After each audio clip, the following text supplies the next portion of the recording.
Hello everyone, welcome to IG's cooking channel. ಇವತ್ತಿನ ಒಂದು ವಿಡಿಯೋದಲ್ಲಿ ನಾವು ಚಿಕನ್ ಗಿಜಾರ್ಡ್ ಫ್ರೈ ಹಾಗೆ ಚಿಕನ್ ಕಬಾಬ್, ಚಿಕನ್ ಬಿರಿಯಾನಿಯನ್ನು ಯಾವ ರೀತಿ ಮಾಡ್ಕೊಳ್ಳೋದು ಅಂತ ನೋಡ್ತಾ ಹೋಗೋಣ. ತುಂಬ ಈಸಿಯಾಗಿ ಮಾಡ್ಕೊಳ್ಬೋದು. ನೋಡಿ, ಇದು ಚಿಕನ್ ಗಿಜಾರ್ಡ್ ಫ್ರೈ ಅಥವಾ ಕಲ್ಗುತ್ಕೆ ಅಂತಲೂ ಸಹ ಕರಿತೀವಿ, ಅಥವಾ ಚಿಕನ್ ಗುಂಡಿಗೆಕಾಯಿ ಅಂತ ಕರಿತೀವಿ. ಹಾಗೆಯೇ ಇದು ಚಿಕನ್ ಕಬಾಬು. ಇದನ್ನು ಜ್ಯೂಸಿಯಾಗಿ ಹಾಗೆ ಈಸಿಯಾಗಿ ಹೇಗೆ ಮಾಡ್ಕೊಳ್ಳೋದು ಅಂತ ಈ ವಿಡಿಯೋದಲ್ಲಿ ತೋರಿಸ್ಕೊಡ್ತಾ ಇದ್ದೀನಿ. ಅದ್ರ ಜೊತೆಗೆ ನೋಡಿ, ಚಿಕನ್ ಕಬಾಬು ಸಂಡೇ ನಮಗೆ ಅರ್ಜೆಂಟ್ಗೆ ಈ ರೀತಿ ಒಂದು ಚಿಕನ್ ಬಿರಿಯಾನಿ ಕುಕ್ಕರಲ್ಲಿ ಮಾಡ್ಕೋಬೇಕು ಅಂದರೆ ಅದನ್ನು ಸಹ ಈಸಿಯಾಗಿ ಹೇಗೆ ಮಾಡ್ಕೊಳ್ಬಹುದು ಅಂತ ಈ ಒಂದು ವಿಡಿಯೋದಲ್ಲಿ ತೋರಿಸ್ತಾ ಇದ್ದೀನಿ. ಇದು 3 ರೆಸಿಪಿಗಳನ್ನು ಒಂದೇ ವಿಡಿಯೋದಲ್ಲಿ ತೋರಿಸ್ತಾ ಇದ್ದೀನಿ. ಈಗ ಮೊದಲಿಗೆ ಚಿಕನ್ ಗಿಜಾರ್ಡ್ ಫ್ರೈಯನ್ನು ಯಾವ ರೀತಿಯಾಗಿ ಮಾಡ್ಕೊಳ್ಳೋದು ಅಂತ ನೋಡೋಣ. ಈ ರೀತಿ ಒಂದು ಪ್ಯಾನಿಗೆ ಒಂದು 3 ಸ್ಪೂನಷ್ಟು ಎಣ್ಣೆ ಹಾಕ್ಕೊಂಡು ಅದಕ್ಕೆ ಚಕ್ಕೆ, ಲವಂಗ ಹಾಗೆ 1 ಸ್ಪೂನಷ್ಟು ಸೋಂಪು ಕಾಳು ಹಾಗೆ 1 ಸ್ಪೂನಷ್ಟು ಕಸೂರಿ ಮೇಥಿಯನ್ನು ಸೇರಿಸ್ಕೊಳ್ತಾ ಇದ್ದೀನಿ. ಇದು ಚೆನ್ನಾಗಿ ಎಣ್ಣೆಯಲ್ಲಿ ಫ್ರೈ ಆಗಬೇಕು. ನಂತರ ಇದಕ್ಕೆ 1 ಈರುಳ್ಳಿಯನ್ನು ಕಟ್ ಮಾಡಿ ಹಾಕ್ಕೊಳ್ತಾ ಇದ್ದೀನಿ. ನೋಡಿ, ಮೀಡಿಯಮ್ ಸೈಜ್ ಈರುಳ್ಳಿ ತೊಗೊಂಡಿದ್ದೀನಿ. ಹಾಗೆಯೇ 1 ಟೊಮೊಟೊವನ್ನು ಸಹ ಇಲ್ಲಿ ಕಟ್ ಮಾಡಿ ಹಾಕ್ಕೊಳ್ತಾ ಇದ್ದೀನಿ. ಇದನ್ನು ಚೆನ್ನಾಗಿ ಎಣ್ಣೆಯಲ್ಲಿ ಟೊಮೊಟೊ ಮೆತ್ತಗಾಗೋ ತನಕ ಬೇಯಿಸ್ಕೊಳ್ಬೇಕಾಗತ್ತೆ. ಈ ರೀತಿ ತುಂಬ ಬೇಗ ಮಾಡ್ಕೊಳ್ಬೋದು ಈ ಒಂದು ಗಿಜಾರ್ಡ್ ಫ್ರೈಯನ್ನು. ನೋಡಿ, ಹಾಗೆಯೇ ಅರಿಶಿನ ಹಾಕ್ಕೊಳ್ತಾ ಇದ್ದೀನಿ, 1/4 ಚಮಚದಷ್ಟು. ಇದನ್ನು ಚೆನ್ನಾಗಿ ಮಿಕ್ಸ್ ಮಾಡ್ಕೊಳ್ಳೋಣ. ಹಾಗೆ ಶುಂಠಿ ಮತ್ತು ಬೆಳ್ಳುಳ್ಳಿ ಪೇಸ್ಟ್ ಏನಿದೆ ಅದನ್ನು 1 ಚಮಚದಷ್ಟು ಹಾಕ್ಕೊಂಡಿದ್ದೀನಿ. ನಾನಿಲ್ಲಿ ಒಂದು ಅರ್ಧ kg ಗಿಜಾರ್ಡನ್ನು ತಗೊಂಡಿದ್ದೀನಿ. ನೋಡಿ, ಈಗ ಚೆನ್ನಾಗಿ ಹಸಿ ವಾಸನೆ ಹೋಗೋ ತನಕ ಶುಂಠಿ ಬೆಳ್ಳುಳ್ಳಿ ಪೇಸ್ಟನ್ನು ಎಣ್ಣೆಯಲ್ಲಿ ಫ್ರೈ ಮಾಡ್ಕೊಳ್ಬೇಕು. ನಂತರ ನೋಡಿ, ಒಂದು ಅರ್ಧ kg ಗಿಜಾರ್ಡನ್ನು ಚೆನ್ನಾಗಿ ಕ್ಲೀನ್ ಮಾಡಿಕೊಂಡು ಈ ರೀತಿ ಮಾಡಿ ಹಾಕ್ಕೊಳ್ತಾ ಇದ್ದೀನಿ. ಇದನ್ನು ಚೆನ್ನಾಗಿ ಈ ರೀತಿ ಒಗ್ಗರಣೆಯಲ್ಲಿ ಫ್ರೈ ಮಾಡ್ಕೊಳ್ಬೇಕು. ಮೊದಲಿಗೆ ನಾವು ಇದನ್ನು ಹಾಕಿದ ನಂತರ ನೋಡಿ, ನೀಟಾಗಿ ಇದನ್ನು ತಿರುಗಿಸ್ಕೊಳ್ತಾ ಇದ್ದೀನಿ. ಈ ಸಮಯದಲ್ಲಿ ಇದಕ್ಕೆ ಸ್ವಲ್ಪ ಉಪ್ಪನ್ನ ಸೇರಿಸ್ಕೊಳ್ಳಿ. 1 ಚಮಚ ಉಪ್ಪು ಹಾಕ್ಕೊಂಡು ತಿರುಗಿಸ್ಕೊಳ್ಬೇಕಾಗತ್ತೆ. ನೋಡಿ, ಈ ರೀತಿ ತಿರುಗಿಸ್ಕೊಳ್ಳಿ. ಇದಕ್ಕೆ ನಾನು ನೀರನ್ನು ಎಕ್ಸ್ಟ್ರಾ ಆ್ಯಡ್ ಮಾಡ್ಕೊಳ್ತಾ ಇಲ್ಲ. ಬೇಕಂದರೆ ಒಂದು ಅರ್ಧ ಲೋಟದಷ್ಟು ನೀರು ಹಾಕ್ಕೊಂಡು ನಂತರ ಇದಕ್ಕೆ ಲಿಡ್ಡನ್ನು ಕ್ಲೋಸ್ ಮಾಡಿಕೊಂಡು ಬೇಯಿಸ್ಕೊಳ್ಳಿ. ನೋಡಿ, ಇದೇ ನೀರು ಬಿಟ್ಕೊಳ್ತಾ ಇದೆ. ನೋಡಿ, ಈ ರೀತಿ ಚೆನ್ನಾಗಿ ಇದನ್ನು ಬೇಯಿಸ್ಕೊಳ್ಬೇಕಾಗತ್ತೆ, ಇಲ್ಲಾಂದರೆ ಟೇಸ್ಟ್ ಬರೋದಿಲ್ಲ. ಇದನ್ನು ಒಂದು 10 ನಿಮಿಷಗಳ ಕಾಲ ಹೈ ಫ್ಲೇಮಲ್ಲೇ ಈ ರೀತಿ ಬೇಯಿಸ್ಕೊಂಡಿದ್ದೀನಿ. ನಂತರ ಈ ರೀತಿ ಲಿಡ್ಡನ್ನು ಓಪನ್ ಮಾಡಿಕೊಂಡು ಇನ್ನೊಂದು ಸರಿ ಚೆನ್ನಾಗಿ ಮಿಕ್ಸ್ ಮಾಡಿಕೊಂಡು ಇದು ಸ್ವಲ್ಪ ಕುಕ್ ಆಗಿದೆಯಾ ಚೆನ್ನಾಗಿ ಅಂತ ಚೆಕ್ ಮಾಡ್ಕೊಳ್ಬೇಕಾಗತ್ತೆ. ನೋಡಿ, ಈ ರೀತಿ ಒಂದನ್ನು ತೆಗೆದು ಚೆಕ್ ಮಾಡ್ಕೊಳ್ಳಿ. ನೋಡಿ, ಇದಾಗೆ ನೀರು ಬಿಟ್ಕೊಂಡಿರೋ ಅಂಥದ್ದು. ಇದಕ್ಕೆ ನಾನು ನೀರನ್ನು ಆ್ಯಡ್ ಮಾಡ್ಕೊಂಡಿಲ್ಲ. ಇಲ್ಲಿ ನಿಮಗೆ ನೀರನ್ನು ಆ್ಯಡ್ ಮಾಡ್ಕೋಬೇಕು ಅಂತ ಅನಿಸಿದರೆ ಒಂದು ಅರ್ಧ ಲೋಟದಷ್ಟು ನೀರನ್ನು ಆ್ಯಡ್ ಮಾಡ್ಕೊಳ್ಬೋದು. ಗ್ರೇವಿ ಸ್ವಲ್ಪ ಜಾಸ್ತಿ ಬರುತ್ತೆ. ಹಾಗೆಯೇ ನೋಡಿ, ಧನಿಯಾ ಪೌಡರನ್ನು ಮತ್ತು ಅಚ್ಚ ಖಾರದ ಪುಡಿಯನ್ನು ನಾನಿಲ್ಲಿ ಸ್ವಲ್ಪ ಬಿಸಿ ಮಾಡಿ ಹಾಕ್ಕೊಳ್ತಾ ಇದ್ದೀನಿ. ಅಂದರೆ ಹುರಿದು ಹಾಕ್ಕೊಂಡಿರೋ ಅಂಥದ್ದು. ಹುರಿದು ಹಾಕ್ಕೊಳ್ಳೋದ್ರಿಂದ ಕಲ್ಲರು ಚೆನ್ನಾಗಿ ಬರುತ್ತೆ, ಹಾಗೆ ಟೇಸ್ಟು ಸಹ ಸ್ವಲ್ಪ ಡಿಫ್ರೆಂಟಾಗಿ ಕೊಡುತ್ತೆ. ಹಾಗಾಗಿ ಅಚ್ಚ ಖಾರದ ಪುಡಿ, ಧನಿಯಾ ಪುಡಿಯನ್ನು ಸ್ವಲ್ಪ ಹುರಿದು ಹಾಕ್ಕೊಂಡಿದ್ದೀನಿ. ಕಪ್ಪಾಗೋ ತನಕ ಹುರ್ಕೋಬೇಡಿ. ಒಂದು ಸ್ವಲ್ಪ 2-3 ನಿಮಿಷಗಳ ಕಾಲ ಎರಡನ್ನು ಬಿಸಿ ಮಾಡಿಬಿಟ್ಟು ಹಾಕಿ, ಈ ಕಲರ್ ಬರುತ್ತೆ. ಹಾಗೆಯೇ ಸ್ವಲ್ಪ ಕೊತ್ತಂಬರಿ ಸೊಪ್ಪನ್ನು ಹಾಕ್ಕೊಂಡಿದ್ದೀನಿ. ಲಾಸ್ಟಲ್ಲಿ ಹಾಕ್ಕೊಂಡು ಚೆನ್ನಾಗಿ ಮಿಕ್ಸ್ ಮಾಡಿಕೊಂಡ್ರೆ ಆಯಿತು. ಇದು ಇನ್ನೂ ಗ್ರೇವಿ ಟೈಪ್ ಬೇಕು ಅಂದರೆ ಸ್ವಲ್ಪ ನೀರನ್ನ ಆ್ಯಡ್ ಮಾಡ್ಕೊಳ್ಬೋದು ನೀವು, ಇದು ಗಿಜಾರ್ಡನ್ನು ನಾವು ಬೇಯಿಸ್ಕೊಳ್ಳುವಾಗ. ನೋಡಿ, ಇದೀಗ ರೆಡಿಯಾಗಿದೆ.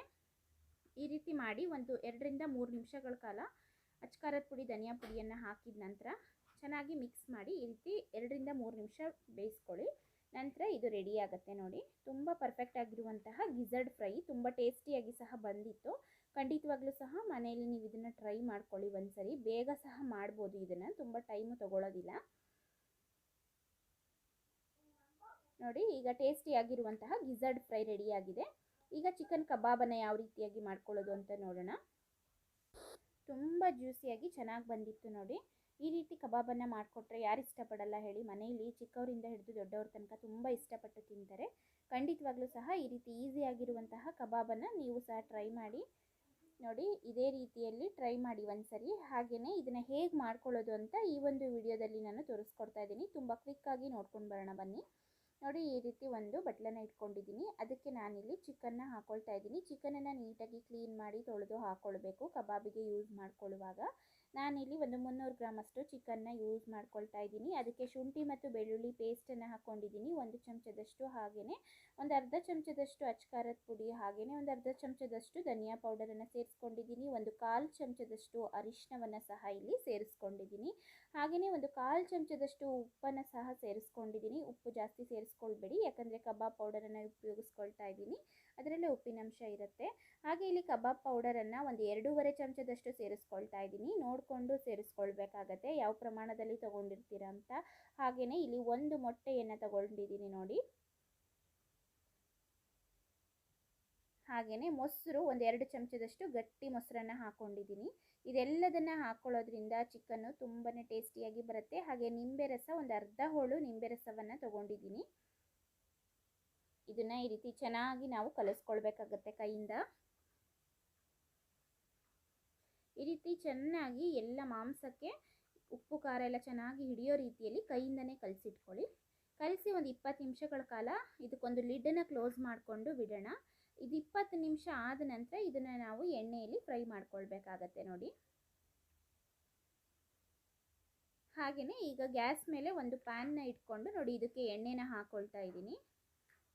ಎಣ್ಣೆ ಡೀಪ್ ಫ್ರೈ ಆಗೋಷ್ಟು ಆಯಿಲ್ ಹಾಕ್ಕೊಳ್ಳಿ ಸಾಕಾಗತ್ತೆ. ಹಾಗೆ ಎಣ್ಣೆ ಚೆನ್ನಾಗಿ ಕಾಯಬೇಕು. ಮೀಡಿಯಂ ಫ್ಲೇಮಲ್ಲಿ ಗ್ಯಾಸನ್ನು ಇಟ್ಕೊಂಡು ಎಣ್ಣೆನ ಕಾಯಿಸ್ಕೊಳ್ಬೇಕು ನೋಡಿ. ಇದು ಚೆನ್ನಾಗಿ ಈಗ ಎಣ್ಣೆ ಕಾಯ್ದಿದೆ. 20 ನಿಮಿಷ ಆಗಿದೆ. ನಂತರ ಒಂದೊಂದೇ ಕಬಾಬನ್ನು ಎಣ್ಣೆ ಒಳಗಡೆ ಹಾಕ್ಕೊಳ್ತಾ ಇದ್ದೀನಿ. ಈ ರೀತಿ ನಿಧಾನವಾಗಿ ಮಾಡ್ಕೊಳ್ಳಿ. ಚಿಕನ್ನು ಖಂಡಿತವಾಗ್ಲೂ ಚೆನ್ನಾಗಿ ಬರುತ್ತೆ. ತುಂಬ ಈಸಿಯಾಗಿರುವಂತಹ 3 ರೆಸಿಪಿಗಳನ್ನು ನಾನು ಇವತ್ತು ತೋರಿಸ್ತಾ ಇದ್ದೀನಿ. ಖಂಡಿತವಾಗ್ಲೂ ಸಹ ನೀವು ಟ್ರೈ ಮಾಡ್ಕೊಳ್ಳಿ. ಈಸಿಯಾಗೂ ಸಹ ಮಾಡ್ಕೊಳ್ಬಹುದು ನೋಡಿ. ಈಗ ಇದನ್ನು ಹಾಕ್ಕೊಂಡು ಚೆನ್ನಾಗಿ ಫ್ರೈ ಮಾಡ್ತಾ ಇದ್ದೀನಿ. ಮೀಡಿಯಂ ಉರಿಯಲ್ಲಿ ಇಟ್ಕೊಂಡು ಇದನ್ನು ಬೇಯಿಸ್ಕೊಳ್ಬೇಕು. ಯಾಕಂದರೆ ಮಾಂಸ ಒಳಗಡೆನೂ ಸಹ ಚೆನ್ನಾಗಿ ಬೇಯಬೇಕು ಅಂತ ಹೇಳಿದರೆ ನಾವು ಈ ರೀತಿ 2 ಸೈಡು ತಿರುಗಿಸಿ ಹಾಕ್ಕೊಳ್ತಾ ಮೀಡಿಯಂ ಫ್ಲೇಮಲ್ಲಿ ಗ್ಯಾಸನ್ನು ಇಟ್ಕೊಂಡು ಬೇಯಿಸ್ಕೊಳ್ಬೇಕಾಗತ್ತೆ.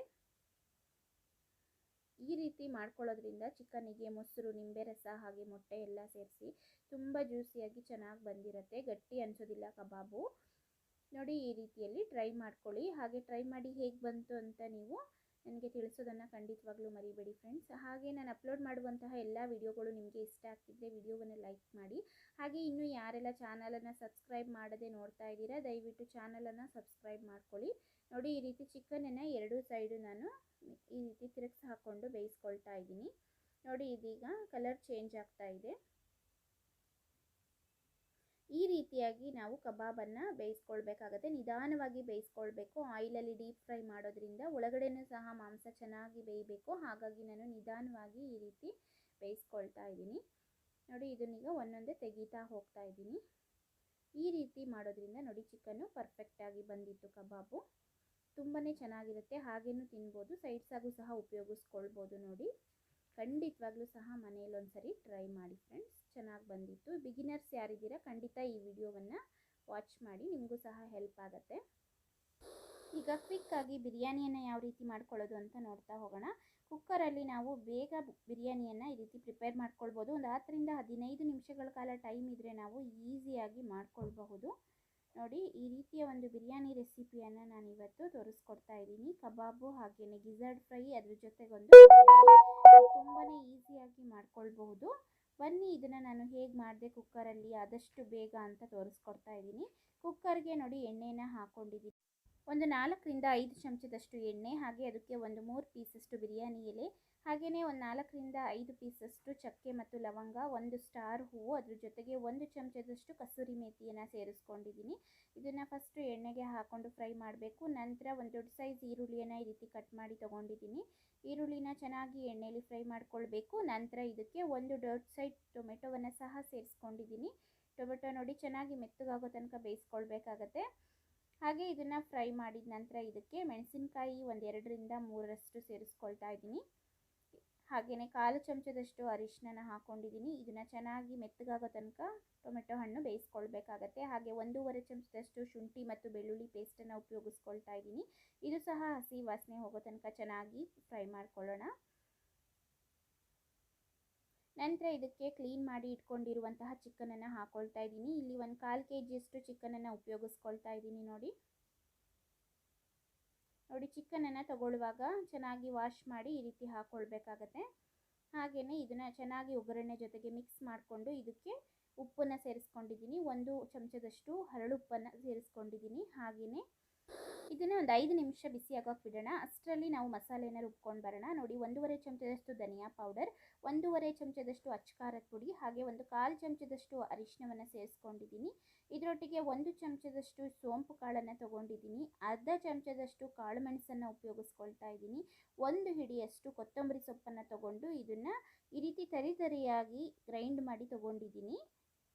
ಇದನ್ನು ಈಗ ನಾವು ಈ ರೀತಿ ಇಟ್ಕೊಂಡಿರುವಂತಹ ಚಿಕನ್ ಏನಿದೆ ಅದರೊಳಗಡೆ ಹಾಕೊಳ್ಳೋಣ ಮಸಾಲೆಯನ್ನು. ಇಷ್ಟು ಮಸಾಲೆಯನ್ನು ನಾನು ಇದನ್ನು ಈ ರೀತಿ ಮಿಕ್ಸಿಯಲ್ಲಿ ಗ್ರೈಂಡ್ ಮಾಡಿ ಹಾಕ್ಕೊಳ್ತಾ ಇದ್ದೀನಿ. ಇದನ್ನು ಚೆನ್ನಾಗಿ ಮಾಂಸಕ್ಕೆ ಹಿಡಿಯೋ ರೀತಿಯಲ್ಲಿ ತಿರುಗಿಸ್ಕೊಳ್ಬೇಕಾಗತ್ತೆ. ಉಪ್ಪು ಖಾರ ಎಲ್ಲ ತುಂಬ ಚೆನ್ನಾಗಿ ಈಗಲೇ ಬಿರಿಯಾನಿ ಒಳಗಡೆ ಇರುವಂತಹ ಮಾಂಸಕ್ಕೆ ಹಿಡ್ಕೊಳ್ಬೇಕು. ಆ ರೀತಿಯಾಗಿ ಒಂದು 3ರಿಂದ 4 ನಿಮಿಷ ಇದನ್ನು ಬೇಯಿಸ್ಕೊಳ್ಬೇಕು. ಈ ರೀತಿ ಕುದಿ ಬಂದ ನಂತರ ಇದಕ್ಕೆ 1 ಲೋಟದಷ್ಟು ಅಕ್ಕಿಯನ್ನು ಸೇರಿಸ್ಕೊಳ್ತಾ ಇದ್ದೀನಿ. ನೋಡಿ ಈ ರೀತಿ ತೊಳೆದು ಇಟ್ಕೊಂಡಿರುವಂತಹ 1 ಲೋಟದಷ್ಟು ಅಕ್ಕಿಯನ್ನು ಸೇರಿಸ್ಕೊಂಡು ಮಿಕ್ಸ್ ಮಾಡ್ಕೊಳ್ತಾ ಇದ್ದೀನಿ. ಈ ರೀತಿ ಮಾಡೋದ್ರಿಂದ ಟೇಸ್ಟ್ ಚೆನ್ನಾಗಿ ಬರುತ್ತೆ. ಹಾಗಾಗಿ ಫಸ್ಟು ಅಕ್ಕಿಯನ್ನು ಹಾಕ್ಕೊಂಡು ನಂತರ ಇದಕ್ಕೆ ನಾನಿಲ್ಲಿ ನೀರನ್ನು ಆ್ಯಡ್ ಮಾಡ್ಕೊಳ್ತಾ ಇದ್ದೀನಿ. ನೋಡಿ